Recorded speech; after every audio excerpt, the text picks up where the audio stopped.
Hello, all you wonderful Engen pitch and polish fans, and welcome from me, your host, Aldrin St-Pierre.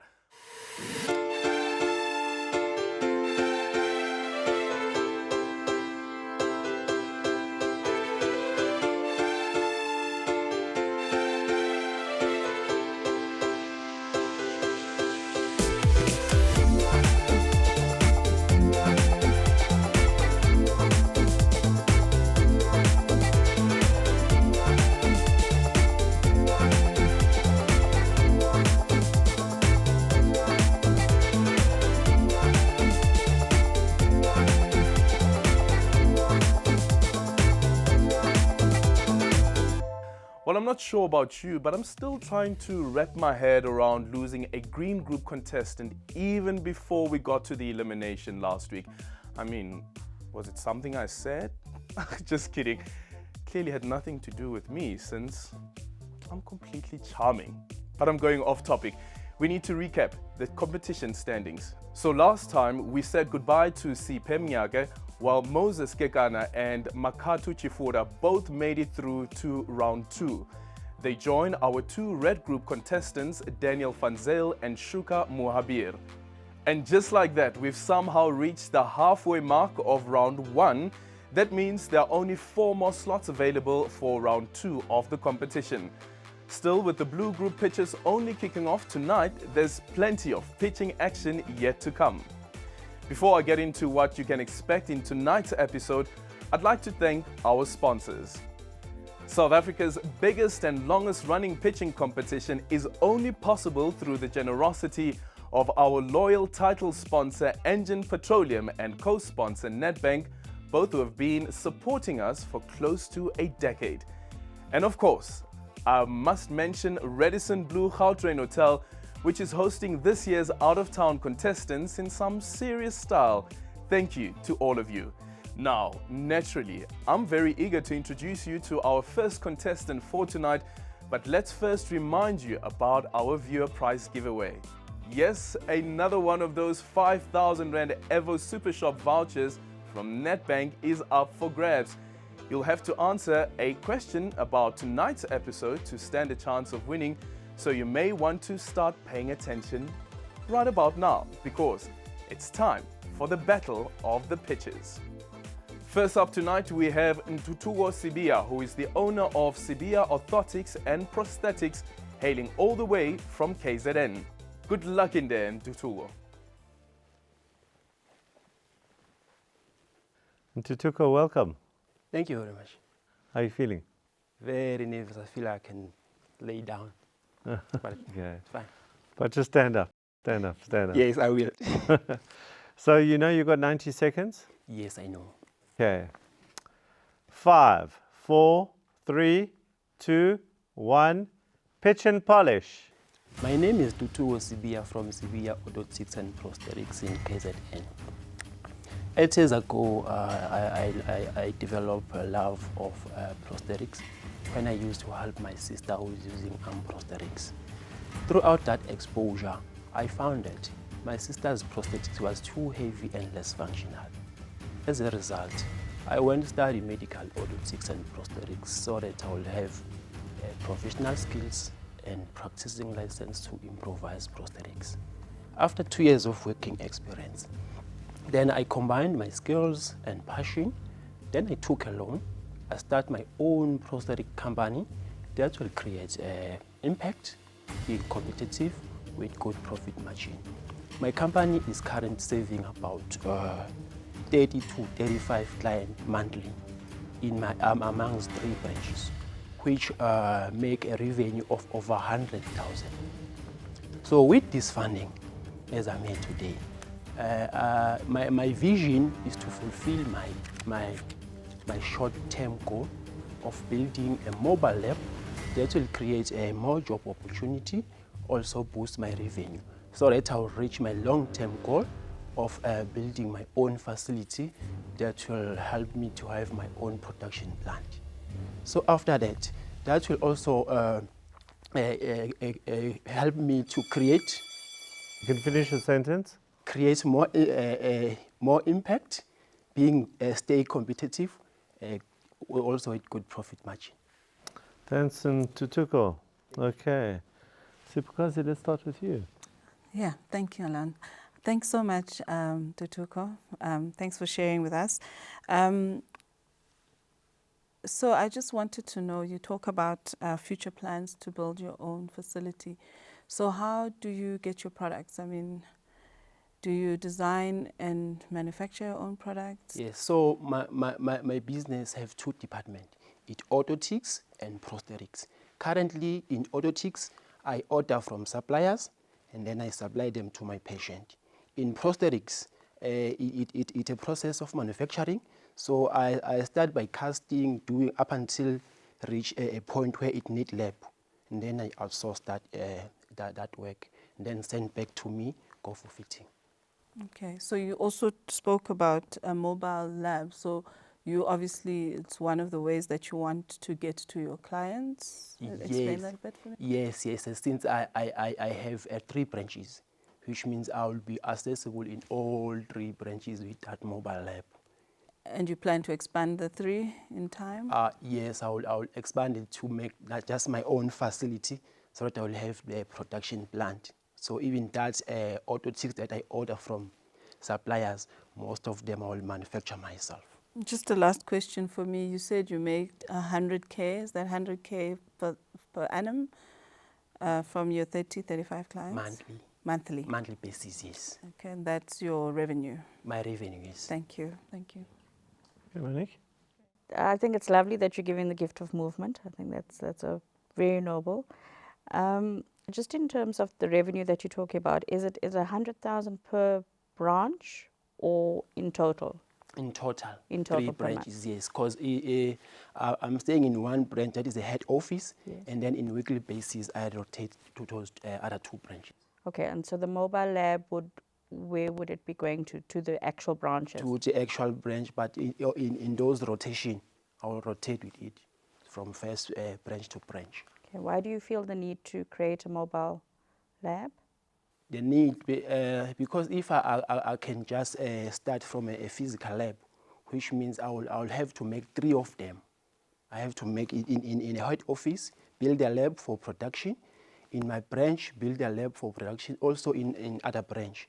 So mobile lab will just cover all those 3 branches, which means 1 stone, I hit 3 birds. Okay. And then are you a member of any associations or how do you build your credibility in the area? Yes, I'm a member of South African Orthotics and Prosthetics.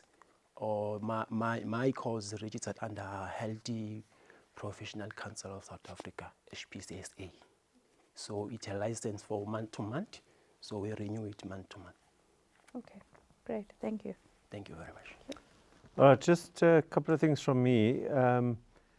The payment, that 100,000 that you're getting paid, who pays you? Does the person who's buying the orthotics pay, or does a medical aid pay, or a third party pay? Who pays you? It's medical aid, it's WCA, include labor, it's RAF, also in cash. Patient can pay cash. And just split the percentage amongst those?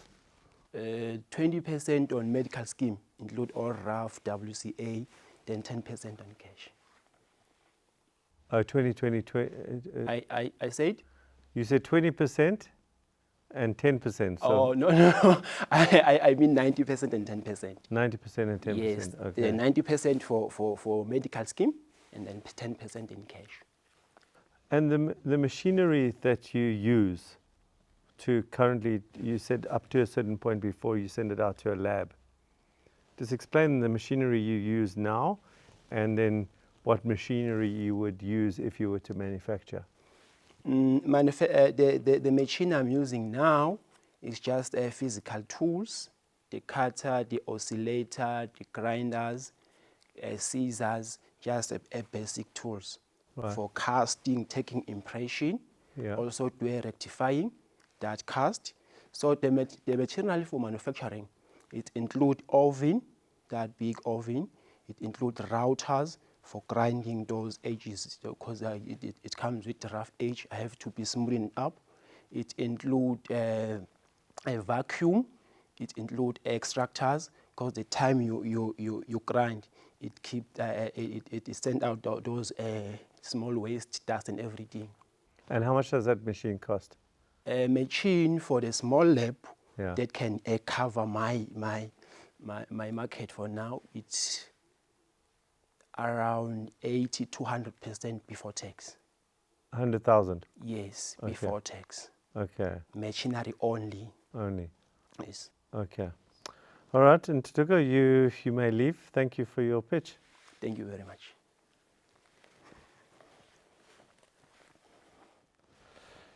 Yeah, different, eh? Very, very interesting. I liked his pitch. I think I also agree with you, Monique. Quite a noble cause. And he represented very well, I felt. Something that, you could understand basically how he's operating. So that was quite nice for me today. I'm so glad you're wearing green. Welcome to the green part of Greenland. Lovely pitch. I think he was authentic. You can see that it's it's come from a point of passion. So I really like that. There were concerns when I looked up his business, and that's why I asked about the credibility, because he doesn't. I couldn't figure out whether he has a medical qualification, which is what gives him the credibility. He does have a practice number, but he doesn't mention any of the associations. And I think when you're dealing with people's health, it's important to actually list your credibility. In even if it is a small town, but it's important for him to put that out. But yeah, I liked his pitch. That's good feedback, because when I looked at his stuff as well, that was my first question, like what thoughts, like what's your background? And then when he said that he actually went to study, but you're quite right, association, what's that thing that's backing him? It is an important thing that he puts it out there actually such that any potential customer or client can be able to see that. So yeah, I totally agree. The funding, the finances also is a little bit concerning because, I mean, look, I'm ignorant in the field, but I wouldn't imagine that you're going to get new prosthetics every month, right? So 100,000, and I think he's a 35 ladysmith clients. or something like that. I mean, all of ladies with their prosthetics. It's like Yeah. 100,000 is quite a lot for 3 branches on a monthly basis. 30 clients, he said, I think. Yeah, he said 30 clients. 30 years. I'm also worried about the finance because, when you look into these things, that's what I was asking, how you get paid, because that would be about cash flow. And generally, if it's one of these medical aids, they will have a recommended price, or they'll only pay a certain amount, so they'll govern the margin. So if you've got a late paying client and you've got low margin or governed margin, I don't know about the condition of the actual business. It's noble, but is it profitable? And I suppose if it gets through to the next round, we will be able to investigate that further and come up with an answer. But right now we've got a score, so let's get scoring. Ntuthuko, congratulations. Well done with your pitch. But I want to start off here though. Tell us about your sister. My sister had an accident when he was working, so he just lost his arm, below elbow. Long ago. Yeah. I think on that time she was 18 years old. She was 18. Yes, because she was studying engineering. Yeah, so she's still a youth at the time. And what Monique was speaking about is the gift of mobility, especially considering her youth as well. So what was she struggling with at the time? She was struggling like dignity, like she was too shy to show her hand in front of community. Yeah. So even working, it was like using one hand. And then you came up with this idea to start your own company. What is it though that you're trying to find a solution to? Yeah, she was struggling because that prosthetic was too heavy. It was very, very heavy. So I used to help her every now and then. Then from that, I developed that passion of prosthetics. Then now I'm here. Now you're here. 3 branches. Hopefully you'd expand on those branches if you do get this 650 cash injection. Yes, definitely sure. If you walk with me to this journey, Yeah. we'll make a lot of. Yeah. So tell us about right now, though, you outsourcing the final product, the manufacturing of the final product. Yes, in fact, I'm outsourcing my product before it become final. Okay. So I do a certain part, and then maybe six steps out of 10. Okay. Then I outsource that 7, 8, and 9. Then Yeah. it comes back to me for fitting. All right. So then tell us, if you get the 650,000, how would that assist in terms of your margins, whether you speak about profit or even turnover for that? Because right now, how much do you pay for the manufacturing of these prosthetics? I'm paying about 30% of what I'm making on gross profit. Yeah. So that 30% would now come back Will to you. come back to me. So my profit at this stage is 30%. Yeah. So I might double that. You might just double that. Manufacturing plant. Okay. All the best, brother. Thank Let's you see very how much. things work out for Thank you. you very much. Well done on your pitch then, Ntuthuko. Such a different kind of business to what we've seen already. What type of business do you think is in store next? Before we find out, of course, tomorrow is Women's Day, and we've asked some of our contestants and crew to share their feelings about this historic day. Thank you, Aldrin. It's so inspiring to see so many businesswomen emerge during this competition. And as I grew up, I used to think that entrepreneurship is only for men. But seeing all these women-owned businesses makes me very, very happy. And I hope it inspires the future generation of women and ladies and girls out there just to start and do their own business as well. So you can do it with the list that you have. You don't have to think big business and you don't have to think big capital. You start from a small thing, then from there, every day, the more you do something consistently, is the more it gets better. Most people, when they ask me, when did I start this business, and I said in 2020, they kind of not believing, because they say you moved from baking, now you are like a supplier to all other people out there in South Africa. And yes, it's possible. I started by just baking scones, and I moved to biscuit, then cake. And the moment you put yourself in a situation, you start to see other opportunities than when you just sit and fold your hands. You won't see any opportunity at all. Being a woman working in production has been quite the challenge because it is a male-dominated industry. But working on Engen Pigeon Polish has been an absolute joy. Working with producers like Gareth and the CEO Alon Reyes, they have managed to create an environment where women like myself in this industry can feel supported and grow in the career that I'm in and the direction that I want to take in the future. In business, I believe that men and women can empower each other. I don't have to take on the role of a male, and a male doesn't have to take on my role, or we don't have to compete. We are in a space where we are different, and we can definitely learn from each other. You'll find that a male is weak in what I have to offer, and then I offer my strength, and a male can also be strengthened in something and I'll be weak in that department. So we don't have to compete, but we can work together as a team. No one gender is not more powerful than the other. Working on Engen Pigeon Polish, I have a voice, I'm recognized, I'm able to stress our director, Gareth, every now and then. I feel great working with him because my presence is felt. I'm not just a little girl in the corner in the background that is being told what to do. Instead, it's the other way around. I get to stress him every now and then. I want to speak about you then. Okay. Yeah, please. But on a very serious note, it's beautiful to be in a space where you do have a voice, you are recognized, and you are important. When I think about women that want to be entrepreneurs, I think about the first step that I took. It was not easy, but I wanted freedom for myself. I wanted to also build a legacy for my family, for my future children. So that's why I decided to take it. Is it a very difficult journey? Yes, but it's also rewarding. To all the women entrepreneurs out there on Women's Day, as myself, I have entered the Engen Pitch and Polish competition.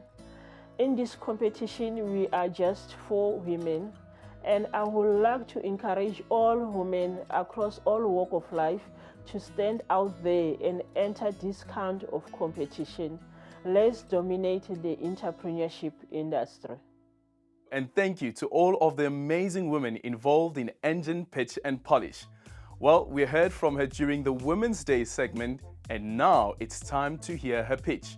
From Gauteng, allow me to introduce Kefentse Maringa, the owner of Phonetic Group, and from what my notes tell me, this business couldn't be any more different from Ntuthuko's.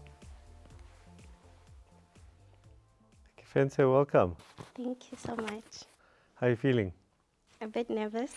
Okay, you'll get through that. Yes. You know there's 90 seconds for your pitch, Yes. and you ready for that? Yes. 5, 4, 3, 2, 1, pitch and polish. Good day, judges. My name is Kefentse Maringa. I am the director and founder of Phonetic Group, which is a marketing company that has been trading for the past 4 years. As a company, we are growing by applying a growth strategy that allows us to diversify our current offering. This process has allowed us to delve into the process and development of liquid foundation for dark skin beauty. We have partnered with a local manufacturer to develop and produce the liquid foundation for dark skin beauty.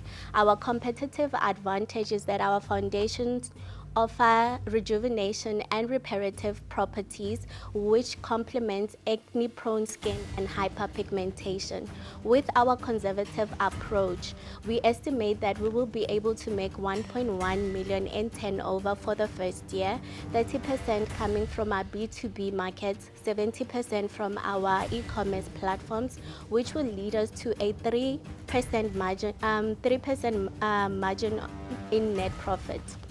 When we win pitch and polish, we're going to use 35% for marketing, 20% will be used for purchasing marketing equipment, and the rest of the money will be used as working capital. With the received investment, we estimate that we will be able to make a net margin, an increase in our net margin of 53.5%. Thank you so much. Great, just in time. Okay, Yes. let's start with the person in green. Hi, Kefentse. I love your smile. Thank you so much. Interesting business. When we were presented with your business, we got the Color Factory lab, lip lab. Yes. Is that part of your group? Yes, Phonetic Group is basically like the umbrella for Color Factory. So we have patented the name Color Factory to so that the makeup brand is under Color Factory and not the name Phonetic Group. Okay, so your foundation is part of the Color Factory. Yes, it is Color Factory.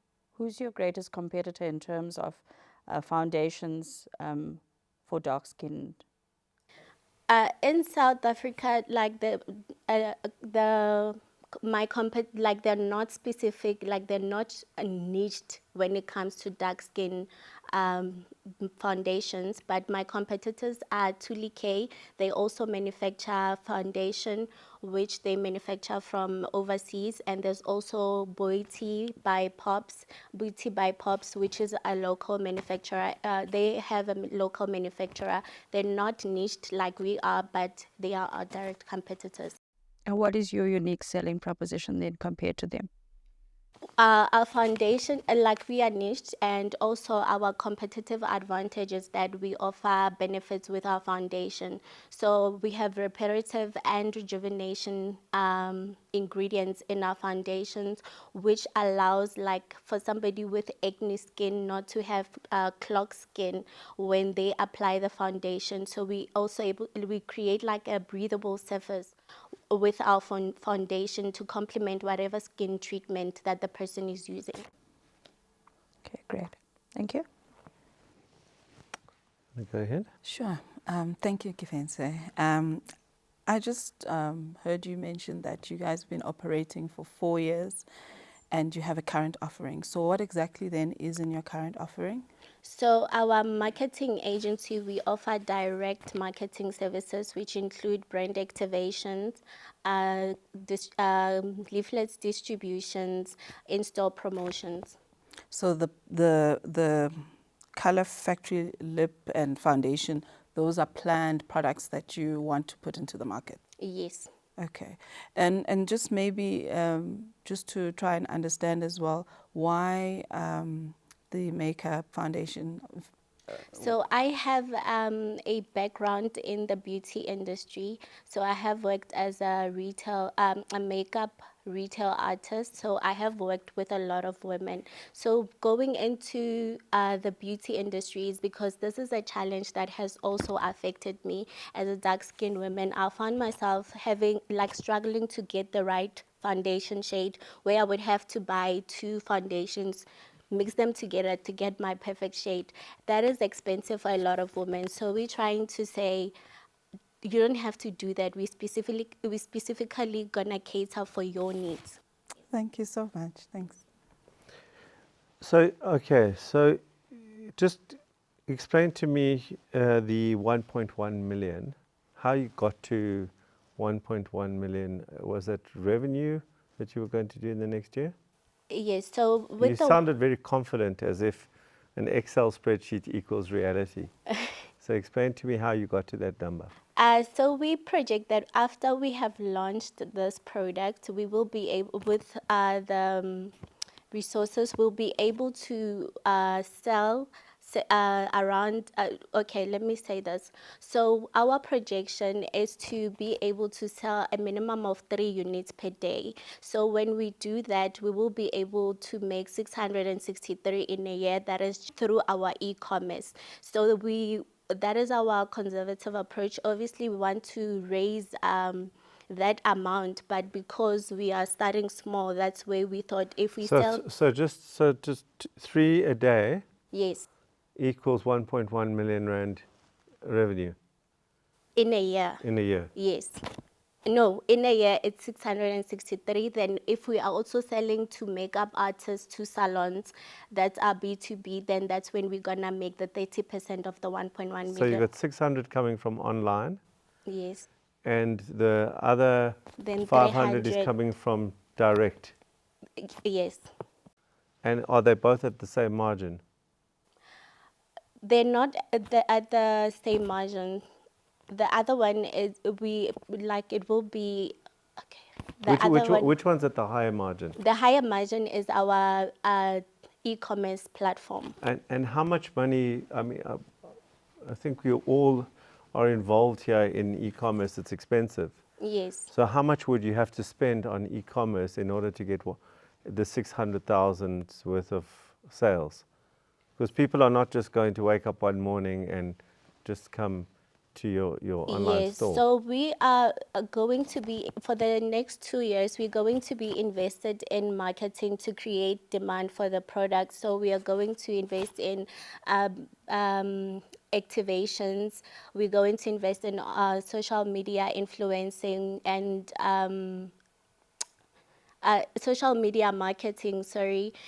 Is it social media marketing and influencer marketing. So we're going to create events and activations at malls and have competitions through social media, Instagram, so that people are aware of our products. We're creating a demand that will lead to people to our website. And also what we have in place is to create sample kits for people that are purchasing online. So you will have a sample kit with 4 different shades, dark, light, Have you medium. got lots of other money other than the prize money that you are predicting you're going to win?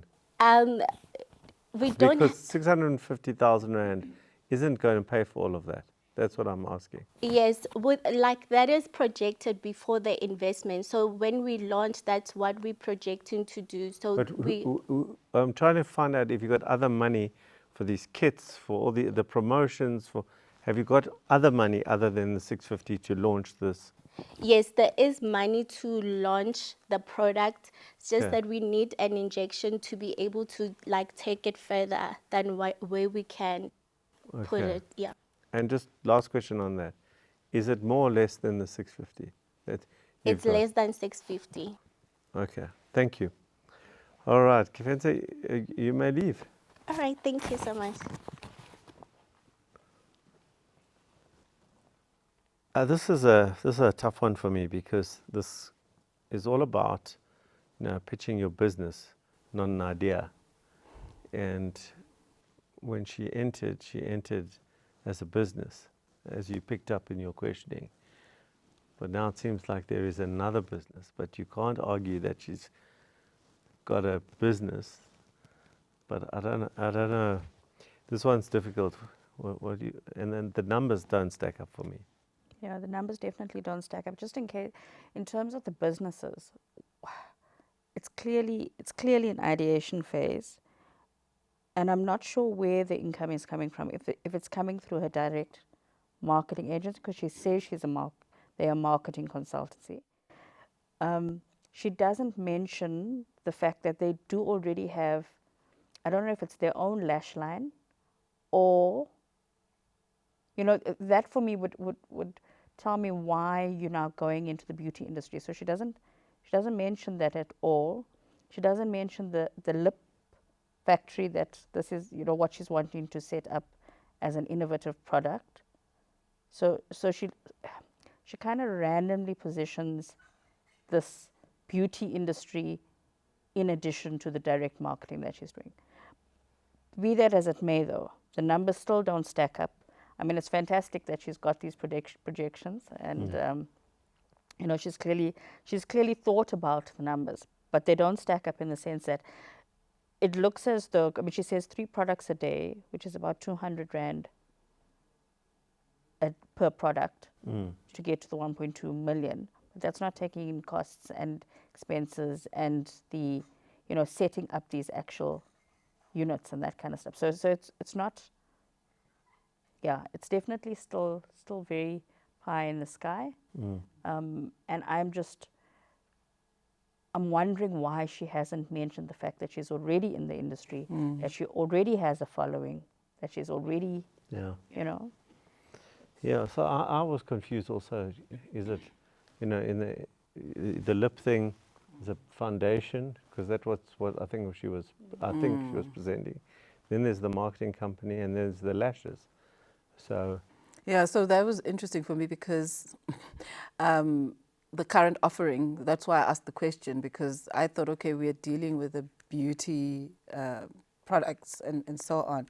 And actually, it was more the marketing side of it, which she really could have told us a bit more about, and how that works, and what she's done in that space. And I mean, I think she was quite articulate, but it didn't really, you know, tell us more of what she's doing at the moment, rather than her future plans, which I think are great ideas in terms of maybe where she wants to focus it. But yeah, here in 4 years, I thought there was more substantial things that I could, you know, try to understand about what she's been doing. Yeah. yeah, so the confused panel. Let's score. Also, she had the opportunity when you asked her, what do you have in the kitty? And she said, no, I do have some money in a kitty to actually invest, but she had the opportunity then to say from where she got the money, or where her focus was. I threw up the ball for her to hit. She was supposed to say, Yeah. I've got other money because I've made profit on this product and this product and this product, and this is just the next in line. But she didn't hit the ball. Anyway, we have to hit the scorecard. Kefentse, it's done now. When you walked in, you did say that you're a bit nervous. Yes. How do you feel, though, about your pitch? I feel like I did well, better than I expected, because I thought actually I was gonna panic a lot, but it went smoothly. It went smoothly. What do you think some of the hiccups were? I think for me, during the presentation, I think there was just not a lot of hiccups, but with the questioning, I just found myself like wondering if I am answering the right way, or if I did enough research, you know. Yeah. Because there was an issue around the 1.1 million Rand projection that you had, and also where that money would be coming from. Yes. Okay, so now the other part is you spoke about having 4 years experience, but it seems as though that the product itself doesn't exist as yet. It's still at an ideation phase. So we have an approved prototype, which is also currently going under testings.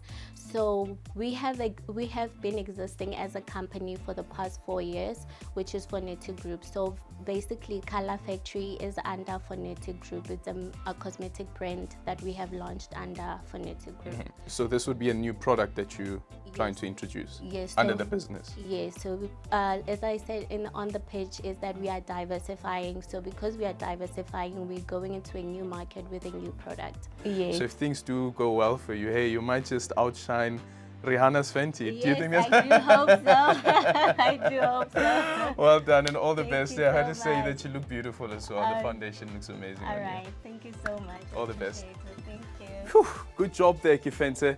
It's a very interesting concept. Now, if you are a long-time Engen Pitch and Polish fan, you may have been wondering where our fabulous learning facilitator, Yasmin Ali, has been this season.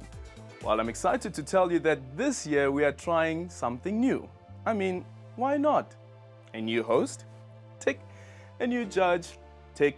A new kind of learning? Tick, tick, tick, tick. So what am I talking about? Well, this year, instead of presenting learning sessions, Yaz will be doing post-pitch analysis, kind of like a post-match analysis after a football game on TV. Because at Engen Pitch and Polish, we really want you, our entrepreneurial viewer, to learn through this experience so that you can work on polishing your own pitches. With that, it's over to you, Yaz. Hello and welcome to our first learning segment of the 2023 Engen Pitch and Polish competition. This time around, we're doing something a little different and analyzing some of the pitches from this year's competition. In doing this, we'll draw out some important pitching principles, which I hope will help you to polish your pitch. In this episode, we're going back to the very first pitch of the competition, which was Daniel Pansale presenting his waterless toothpaste business. Clearly, Daniel was prepared. He had practiced that impactful opening. His pitch was precisely timed to the allotted 90 seconds, and he knew exactly what he wanted to say. But let's take a look at this moment where it all seems to go a little downhill. Approved listings in Clicks as well as Discam. And we have a large,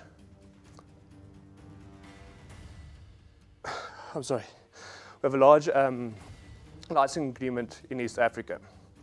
Our product is 6.7% less expensive than conventional toothpaste, and our average gross profit is 29.5%.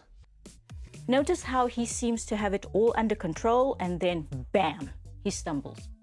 It takes him a while to recover, and for the rest of his pitch, you see how his confidence, which had been growing up to that point, seems to falter. He's also lost valuable seconds. Being prepared is important, but today's pitching principle is don't overscript. I know it's a bit confusing to hear on the one hand that you should be prepared, but on the other hand that you shouldn't be overscripted. But here's the thing. Overscripting or presenting from memory is essentially like reciting a nursery rhyme. The words flow in a particular way. Even the tones and undulations are predictable and prescribed. Remember when you were in school? What happened when you forgot a word when reciting a nursery rhyme in front of the class? Crash and burn with no recovery. In the pitching context, when we talk about preparing for a pitch, it means preparing a few key points or even a few key questions that you can build your presentation around. You should memorize the point or question, not the whole sentence.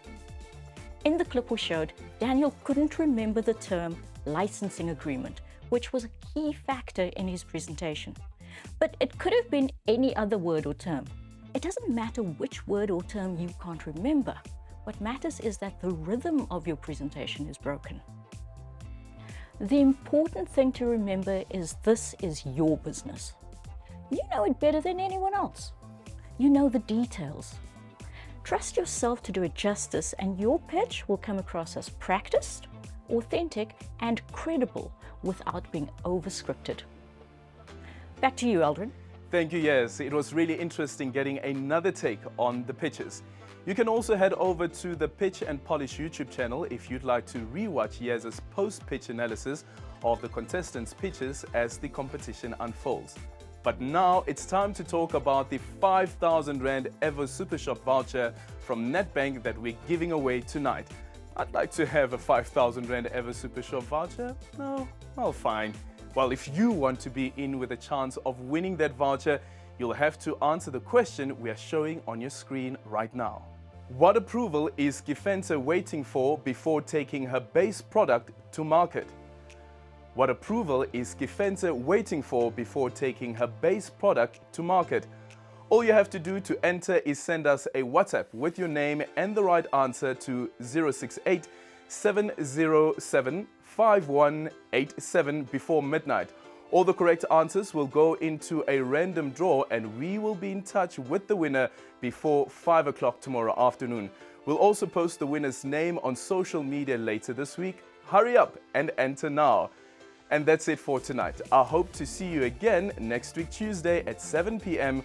when our 2 remaining Blue Group contestants will show us what they are made of. Until then, it's good night from me, Aldrin St. Pierre. As always, catch you on the pitch side.